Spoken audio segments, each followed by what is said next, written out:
Hey, it's Noah to Extreme Waterscapes. So I had an opportunity this weekend to test my theory about finding a leak.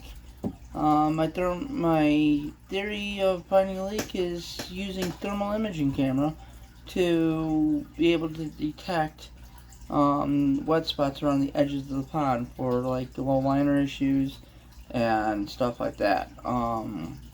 So I had this pondless, and I'll show you guys videos of it, and of the stream bed going up during normal daylight, and then we'll switch to thermal to show you guys the difference.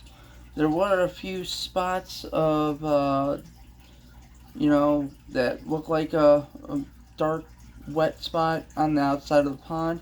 Here it turns out that it was still within liner, so we didn't necessarily find a low spot liner issue um, indicating a leak.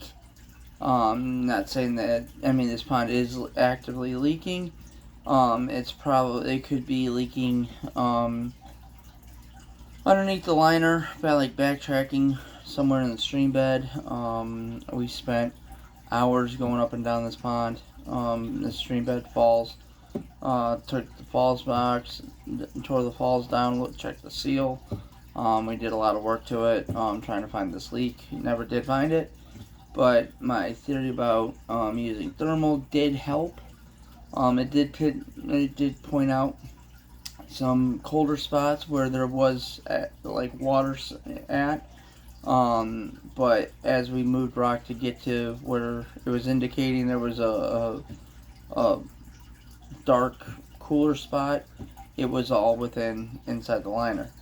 So I will show you guys the video and let you guys kind of see what the difference is.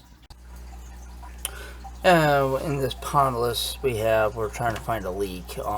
In this first section of video, we're just showing you what it would look like during the daytime. Then we'll switch to our thermal and show you the difference. Trying to find a leak. My idea was using thermal would kind of show up where we can't see it with our own eyes.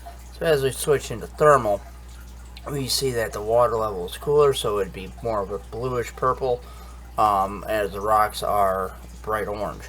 So if there's a leak, the ground without rain lately, the ground would be where the leak would be wet. It'd be more of a dark bluish purple versus where most of it is all bright orange. So the cooler spot would indicate like a leak. As we travel up, there was a few spots that were darker, as we found out at moving rocks that everything was covered in liner and there was no low liner issues in this case that we thought.